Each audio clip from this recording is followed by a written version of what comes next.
Bismillah, Assalamualaikum warahmatullahi wabarakatuh. Perkenalkan, nama saya Muhammad Rifki Bututihe. Pada kesempatan kali ini saya akan membahas mengenai materi rekonsiliasi fiskal. Nah, ada beberapa pembahasan. Yang pertama mengenai pengertian rekonsiliasi fiskal, terus yang kedua penyesuaian fiskal beda tetap dan beda waktu, yang ketiga penyesuaian fiskal positif dan negatif, yang keempat tentang pajak penghasilan terutang, dan yang kelima pajak penghasilan kurang atau lebih bayar. Kita masuk pada pembahasan yang pertama, yaitu mengenai rekonsiliasi fiskal. Nah, rekonsiliasi fiskal ini dapat didefinisikan sebagai salah satu cara untuk mencocokkan perbedaan yang terdapat dalam laporan keuangan komersial yang disusun berdasarkan sistem keuangan akuntansi dengan laporan keuangan yang disusun berdasarkan sistem fiskal. Mungkin teman-teman masih bingung, apa sih laporan keuangan komersial dengan laporan keuangan yang disusun berdasarkan sistem fiskal? Nah, laporan keuangan yang disusun berdasarkan sistem komersial itu berdasar pada PSAK atau pernyataan standar akuntansi keuangan. Sementara laporan keuangan yang disusun berdasarkan sistem fiskal itu berdasar pada undang-undang perpajakan. Nah, dalam undang-undang KUP pasal 28 ayat 1, wajib pajak orang pribadi yang melakukan usaha atau pekerjaan bebas dan semua wajib pajak badan wajib menyelenggarakan pembukuan.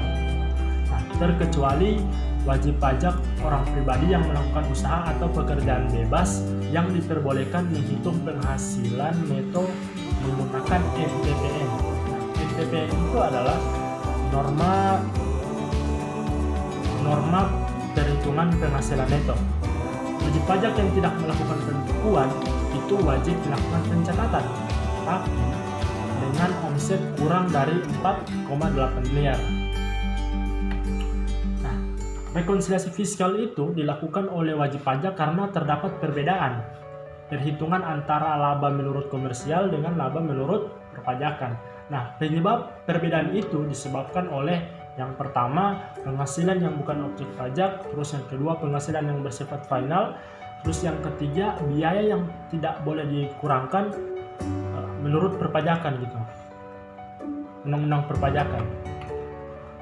Nah, kita masuk pada materi selanjutnya, yaitu penyesuaian fiskal beda tetap dan beda waktu. Nah, penyesuaian fiskal beda tetap adalah penyesuaian yang menyebabkan perbedaan besarnya laba rugi komersial dan fiskal secara permanen. Sementara penyesuaian fiskal beda waktu itu penyesuaian fiskal yang menyebabkan perbedaan besarnya laba rugi komersial dan fiskal untuk sementara waktu saja. Nah, jadi perbedaan dari fiskal beda waktu dan beda tetap ini hanya pada waktunya saja ya. Jadi kalau beda tetap itu secara permanen, sementara beda waktu itu hanya sementara saja. Terus hubungannya dengan jurnal, nah, beda tetap itu tidak melakukan penjurnalan, sementara untuk beda waktu itu membuat jurnal dalam akun aset atau liabilitas pajak tangguhan. Jenis beda tetap itu. Dalam beda tetap itu ada penghasilan menurut pajak penghasilan bukan objek pajak. Contoh, misalkan dividen yang diterima oleh perusahaan yang minimal dia kepemilikannya 25% gitu. Itu termasuk dalam beda tetap, jenis beda tetap. Terus yang kedua, penghasilan menurut pajak PPh dikena penghasilan PPh yang sudah final. Contohnya penghasilan dari bunga deposito, itu kan sudah bersifat final tetap. Dan yang ketiga itu biaya atau pengeluaran yang menurut PPh tidak boleh dikurangkan. Menurut pajak penghasilan tidak boleh dikurangkan. Contohnya, misalkan biaya yang dibebankan untuk kepentingan pribadi, nah, itu tidak diperbolehkan dalam perpajakan. Terus jenis beda waktu. Nah, dalam beda waktu itu ada beberapa jenis ya. Yang pertama mengenai penyusutan, amortisasi, penyisian atau cadangan yang bersifat akrual dan realisasi. Terus yang keempat itu ada laba rugi selisih kurs. Itu dia masuk dalam kategori beda waktu. Nah, kita masuk pada materi selanjutnya, yaitu penyesuaian fiskal positif dan negatif. Penyesuaian fiskal positif itu dia hanya menambah besarnya penghasilan atau fiskal. Nah, karena akan menambah pendapatan dan mengurangi atau mengeluarkan biaya-biaya yang sekiranya harus diakui secara fiskal, maka koreksi positif ini atau penyesuaian fiskal positif ini itu disebabkan oleh biaya-biaya yang tidak diperkenankan oleh pajak sebagaimana diatur dalam pasal 9 Undang-Undang Pajak Penghasilan. Nah, sehingga kenapa koreksi fiskal positif atau penyesuaian fiskal positif ini dia menambah besarnya penghasilan neto fiskal. Sementara untuk penyesuaian fiskal negatif adalah penyesuaian fiskal yang mengurangi besarnya penghasilan neto fiskal.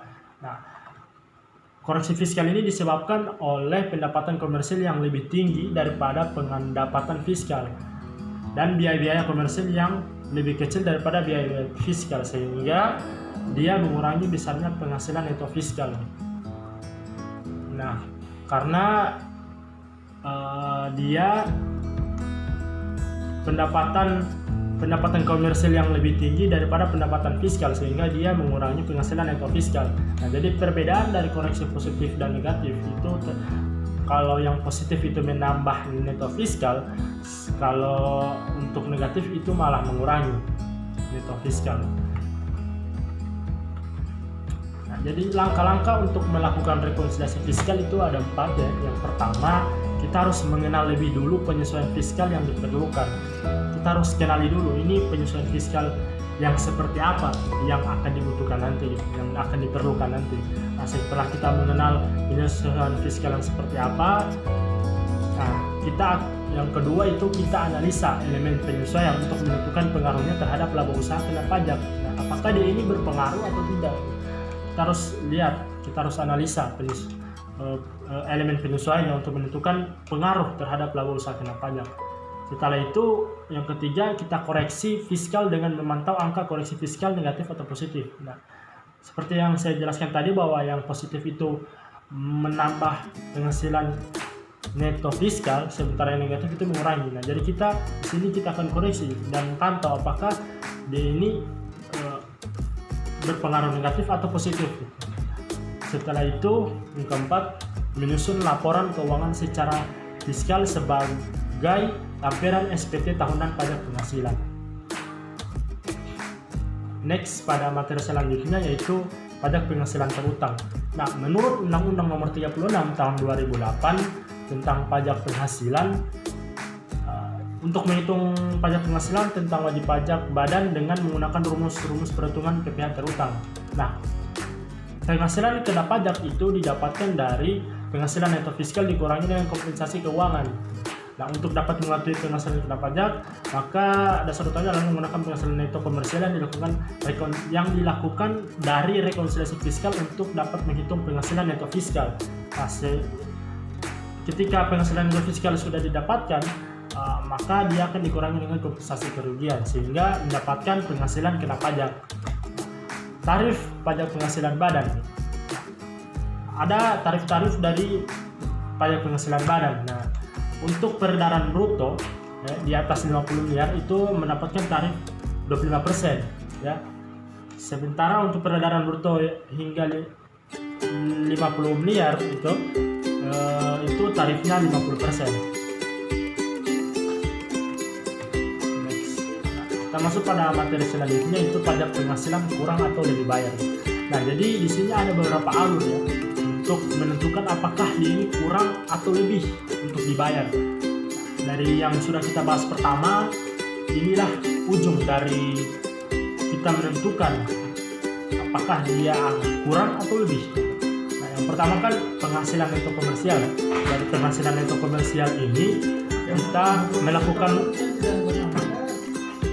dari penghasilan neto komersial ini direkonsiliasi fiskal sehingga mendapatkan penghasilan neto fiskal. Nah, dari penghasilan neto fiskal itu dikurangi dengan kompensasi kerugian. Nah, setelah dikurangi maka akan mendapatkan pajak penghasilan kena pajak. Nah, dari penghasilan kena pajak itu ada tarif PPh badan. Nah, setelah tarif PPh badan maka kita akan mendapatkan pajak penghasilan terutang. Nah, dikurangi dengan kredit pajak sehingga akan mendapatkan kita akan mengetahui apakah pajak penghasilan ini kurang atau lebih untuk kita bayarkan. Nah, jika pajak penghasilan kurang bayar, menurut Undang-Undang Pajak Penghasilan Pasal 29, apabila pajak yang terutang untuk 1 tahun pajak ternyata lebih besar daripada kredit pajak, maka kekurangan pembayaran pajak yang terutang harus dilunasi sebelum SPT tahunan pajak penghasilan disampaikan. Nah, jika pajak penghasilan lebih bayar, ya, menurut Undang-Undang Pajak Penghasilan Pasal 28A, pajak penghasilan lebih bayar terjadi apabila pajak yang terutang untuk 1 tahun pajak ternyata lebih kecil dari jumlah kredit pajak, maka wajib pajak dapat mengajukan restitusi untuk diterima kembali atau mengkompensasikan dengan utang pajak tahun berikutnya. Ini saya akan membahas soal latihan rekonsiliasi fiskal. Jadi pada PT Leonhardt adalah sebuah perusahaan yang bergerak di bidang perdagangan retail sejak tahun 2010. Nah, berikut adalah data keuangan untuk tahun 2018. Di sini kita bisa lihat ada keterangan dan kolom laporan keuangan komersial. Jadi dari soal ini kita diminta untuk membuat rekonsiliasi fiskal untuk PT Leonhardt tahun 2018. Dan juga kita disuruh untuk menghitung pajak penghasilan terutang dan pajak penghasilan kurang atau lebih bayar menurut pajak penghasilan pasal 28 sampai 29 tahun 2018. Nah, di sini juga ada informasi-informasi tambahan yang juga berfungsi untuk membantu kita dalam menyusun apa yang dimintakan oleh soal tadi. Jadi ini adalah kolom tabel yang di Excel. Di sini ada kurang lebih sama dengan yang di soal tadi, cuman di sini ada tambahan 2 kolom, ada koreksi fiskal dan laporan fiskal. Jadi laporan fiskal ini adalah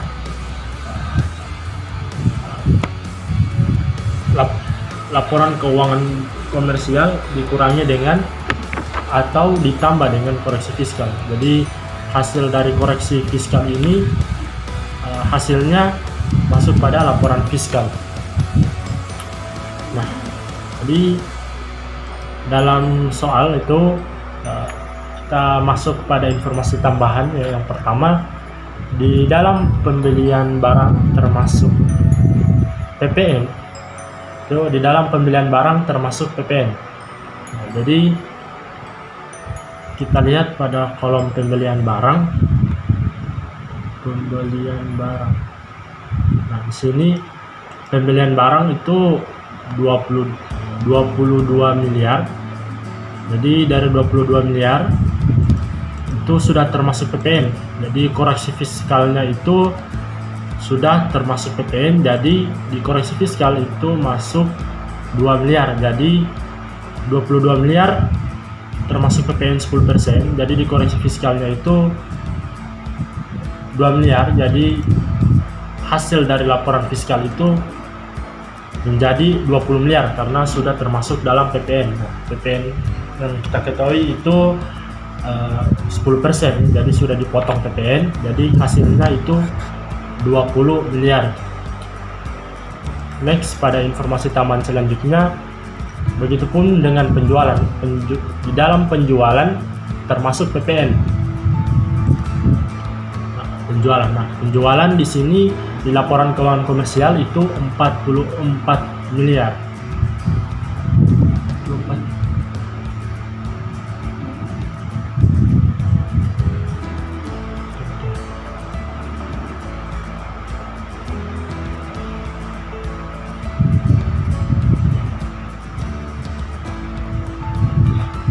Ya, 44 miliar sudah termasuk PPN, arti koreksi fiskalnya 4 miliar.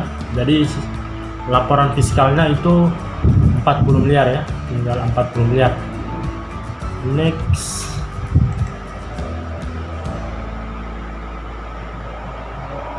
pada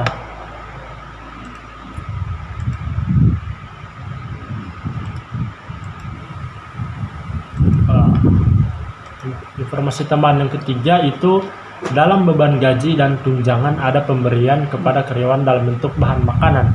seharga 125 juta. Jadi kita lihat ya di kolom Excel beban gaji. Ya.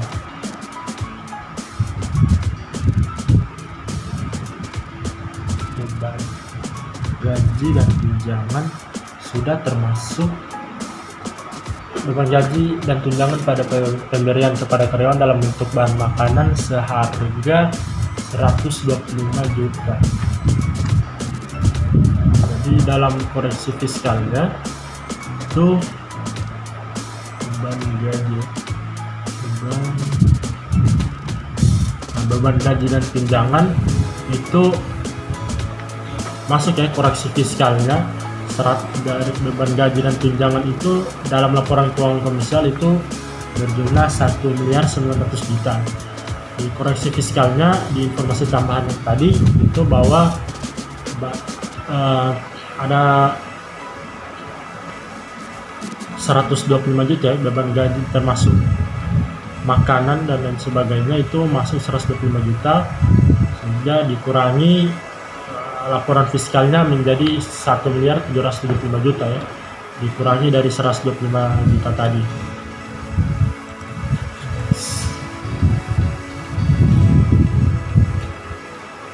Yang keempat itu beban baju seragam merupakan seragam bagi karyawan security. Kita lihat bayang.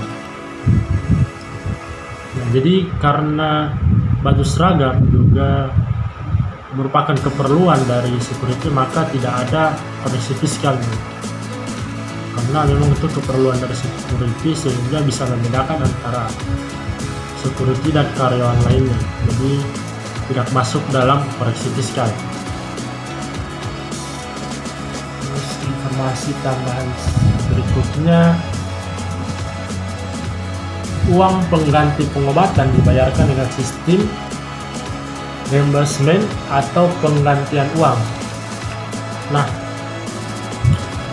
lihat uang.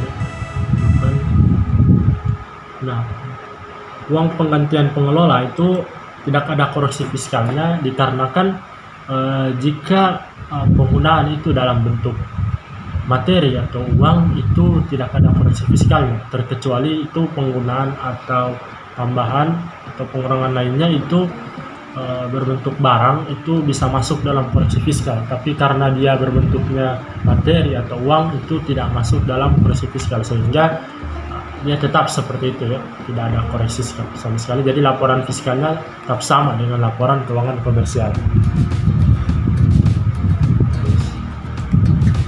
Next pada piutang yang nyata-nyata tidak dapat ditagih dan memenuhi persyaratan secara fiskal adalah sebesar 150 juta. Kita lihat di piutang.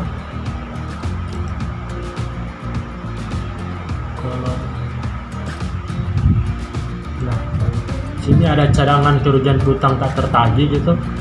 Nah, jadi di laporan fiskalnya itu dari informasi tambahan tadi kita lihat kembali bahwa piutang yang nyata-nyata tidak dapat ditagih dan memenuhi persyaratan secara fiskal adalah sebesar 150 juta. Jadi dalam laporan fiskalnya dibulatkan sudah 150 juta.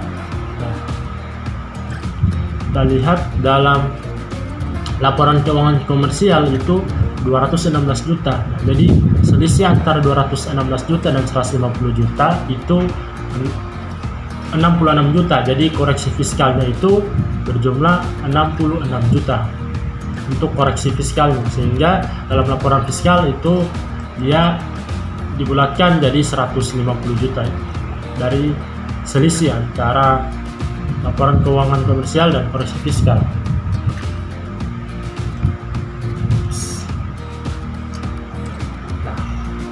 Harga perolehan gedung kantor adalah 900 juta. Umur manfaat 30 tahun dan termasuk kelompok bangunan permanen dengan metode garis lurus. Nah, kita lihat dalam soal kantornya, gedung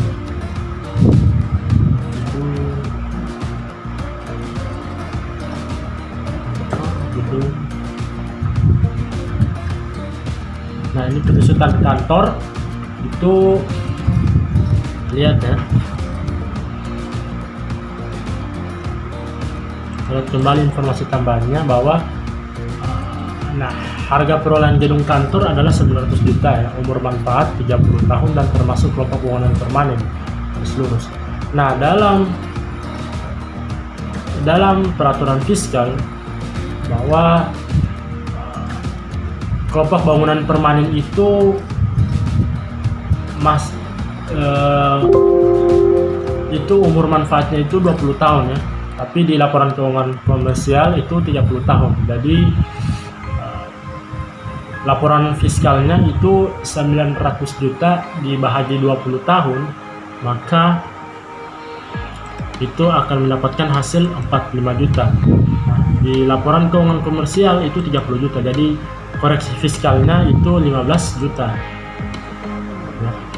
Karena dalam aturan fiskal itu untuk kelompok bangunan yang permanen itu umur masa manfaatnya itu 20 tahun. Tapi di laporan keuangan komersial 30 tahun, sehingga dia selisih. Koreksinya 15 juta. Peralatan kelompok 2 dibeli tanggal 1 Januari 2016 seharga 60 juta tanpa nilai sisa dengan umur manfaat 5 tahun ya, dan penyusutan menggunakan metode garis lurus. Dalam fiskal, peralatan kelompok 2 itu umur manfaatnya 8 tahun ya. Dalam peraturan fiskal kelompok 2 itu masuk umur manfaatnya itu 8 tahun. Jadi dalam pencatatannya peralatan, nah di sini kita lihat informasi tambahan bahwa 60 juta itu dalam laporan keuangan fiskal 60 juta dibahagi dengan 5 tahun itu menghasilkan 12 juta. Tapi dalam laporan keuangan fiskal itu untuk kelompok 2 itu umur manfaatnya itu 8 tahun. Jadi 60 juta dibahagi 8 tahun itu menghasilkan 7.500.000. Jadi selisih antara laporan keuangan komersial dan laporan fiskal itu koreksi fiskalnya itu 4.500.000.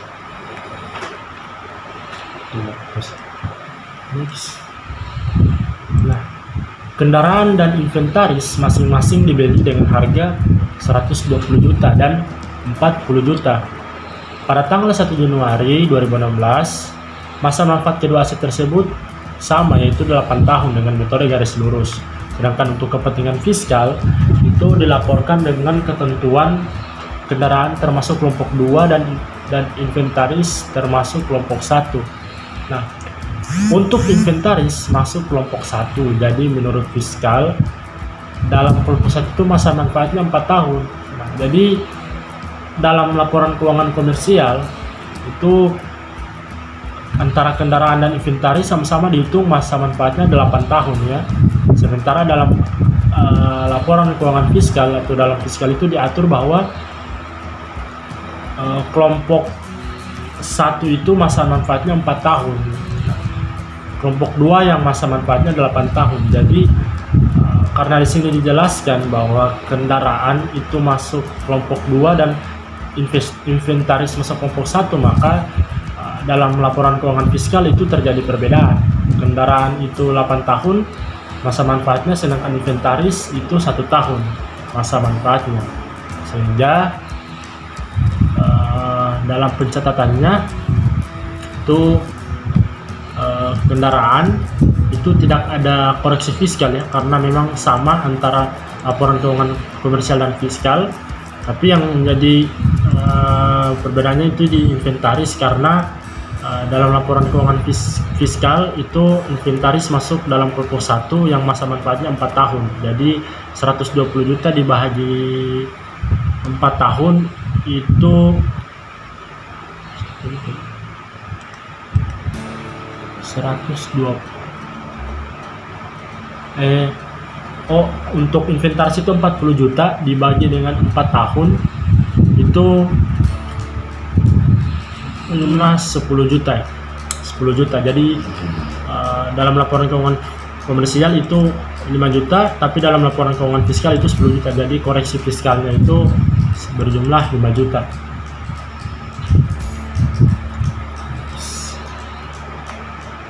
Sanksi administrasi perpajakan merupakan bunga yang harus dibayar atas keterlambatan pembayaran pajak. Sanksi merupakan bunga yang dibayar atas keterlambatan pembayaran pajak. Kita lihat di sini sanksi administrasi.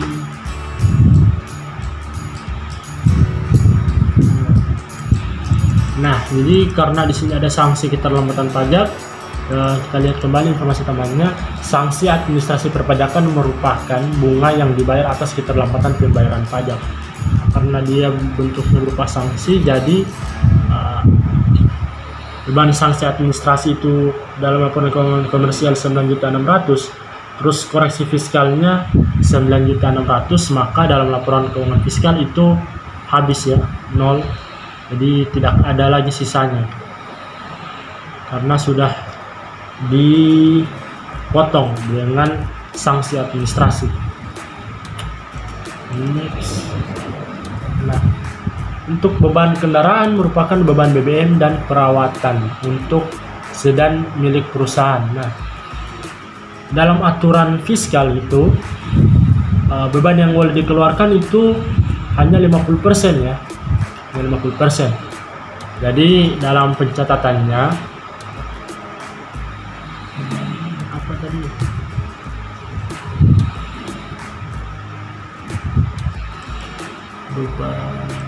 Beban kendaraan tadi. Nah, dalam laporan keuangan komersial kan dibiayai secara full ya, 128 juta. Nah, tapi karena aturan dari laporan keuangan fiskal itu hanya dibayar 50%, maka koreksi fiskalnya ya 50% dari 128 juta itu 64 juta. Jadi dari hasil dari laporan fiskalnya itu 64 juta ya, karena hanya dipotong 50%.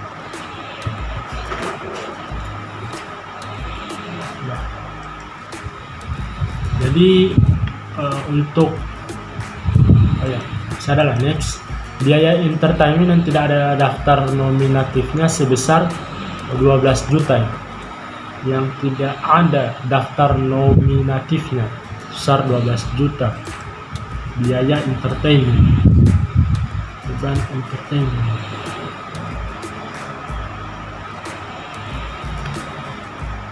Entertainment kita lihat 12 juta. Nah, ini biaya entertainment yang tidak ada daftar nominatifnya itu sebesar 12 juta. Jadi kita catat di koreksi fiskalnya itu 12 juta, laporan keuangan komersialnya 15 juta, sehingga dalam laporan fiskal itu sisanya 3 juta ya. Selisih dari 15 juta dan 12 juta. Ini sisanya 3 juta. Nah, untuk poin 13, 14, 15 itu masuk pada nomor 2 ya. Jadi kita akan membahas dulu mengenai rekonsiliasi fiskal untuk PT Lionheart tahun 2018. Nanti akan dibahas di jawaban dari nomor 2 ya, untuk perhitungannya. Jadi untuk sekarang kita akan bahas mengenai rekonsiliasi fiskal ya untuk PT Lionheart. Dari laporan fiskal ya yang sudah kita jumlahkan ya, kita jumlahkan tadi dari informasi-informasi tambahan ya. Nah, selain melihat informasi tambahan, kita juga harus memperhatikan ya dari soal ini ya, karena ada beberapa akun-akun yang tidak ada di lain informasi tambahan. Jadi dia tinggal hanya disalin saja, disalin. Nanti informasi tambahan itu yang akan membantu ya, yang akan membantu proses dari untuk menghasilkan laporan keuangan fiskal ya. Jadi tinggal disalin-salin saja dari diskon pembelian, biaya angkut masuk, persediaan air, APP, laba kotor, kita jumlahkan, kita kurangi, sehingga laba bersih ya, laba bersih dari laporan fiskal itu berjumlah 17.174.500.000 ya. Dikurangi dengan kompensasi kerugian itu 500 juta. Nah, sehingga mendapatkan 16.674.500.000 ya. Itu ya, seperti yang saya sudah jelaskan dalam materi sebelumnya bahwa laba bersih atau penghasilan neto itu dikurangi dengan kompensasi kerugian itu untuk mencari tahu PHKP atau penghasilan kena pajak. Jadi penghasilan kena pajaknya itu 16.674.500.000. Nah, jadi ini untuk yang nomor 1 ya, laporan keuangan fiskalnya sampai di penghasilan kena pajak itu berjumlah 16.674. Nah, rekonsiliasi fiskalnya sudah ada ya. Rekonsiliasi fiskalnya sudah ada. Sekarang kita akan menghitung pajak penghasilan terutang dan pajak penghasilan kurang atau lebih bayar di pajak penghasilan pasal 28 29 tahun 2018. Jadi sini kita akan menghitung perhitungan pajak terutang. Jadi sebelum ke situ ya, dari sini kita bisa mendapatkan ya, bahwa dari 4,8 miliar ya, karena 4,8 miliar itu dibagi dengan penjualan, total penjual omset ya. Nah, rumusnya sudah seperti itu, dibagi dengan antara omset dikali dengan PHKP atau penghasilan kena pajak, terus dari omset, hasil perkalian dari omset dan PHKP itu penghasilan kena pajak itu kita akan bagikan. Jadi kita akan bagi dengan 4,8 miliar. Jadi 4,8 miliar itu karena ini dia masuk dalam kategori di atas 4,8 miliar, di atas 4,8 miliar, tapi di bawah dari 50 miliar, maka dia masuk di kategori 25%, 50% kali 25%. Jadi sehingga hasilnya itu 2.940 juta ya. Jadi ketika kita sudah mendapatkan hasil itu dari fasilitas yang diberikan ya, dari aturan-aturan yang kita sudah pelajari tadi, mungkin masih kurang jelas, jadi saya akan perlihatkan tentang tarif-tarif biaya yang saya jelaskan tadi terutang. Nah, di sini ada tarif PPh barang, peredaran bruto atau pendapatan bruto yang di atas 50 miliar itu 25%, di atas 50 miliar. Nah, untuk fasilitas peredaran bruto hingga 50 miliar hingga 50 miliar, batasnya 50 miliar itu tarifnya 50% dari tarif yang berlaku. Nah, itu tarif-tarif PPh pajak penghasilan. Jadi dari 2.940 ini fasilitas yang kita dapatkan dari tarif-tarif itu ya, karena kita masuk kategori 50%. Jadi untuk perhitungannya itu 50% dikali dengan 25%, terus dikali dengan 2.940.000. Jadi mendapatkan hasil 250.117.500. Nah, terus untuk karena dia masuk 25%,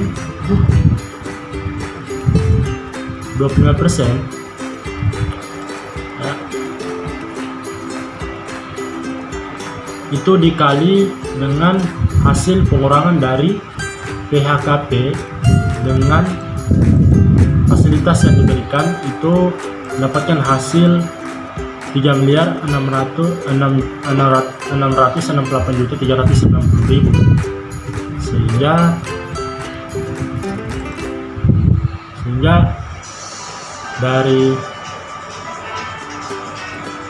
dari perhitungan pajak penghasilan terutang ya, dari 3.668.390.390.000 itu ditambah dengan 250.117.500 itu mendapatkan hasil 3.918.507.500.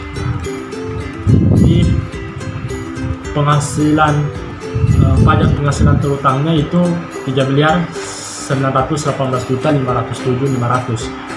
Nah, jadi ya untuk pajak terutang. Dan sekarang kita akan menghitung pajak penghasilan kurang atau lebih bayar.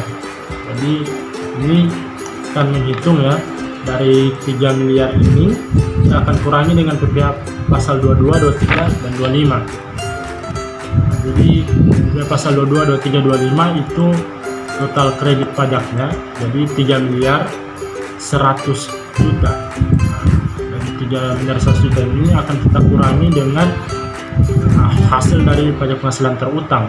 Jadi dari hasil pajak penghasilan terutang dikurangi dengan kredit pajak itu berjumlah 3 miliar 100 juta, maka PPh kurang lebih bayarnya itu berjumlah 818.507.500. Mungkin sampai di situ penjelasan dari saya. Apabila ada hal yang kurang dipahami, silahkan bertanya di kolom chat.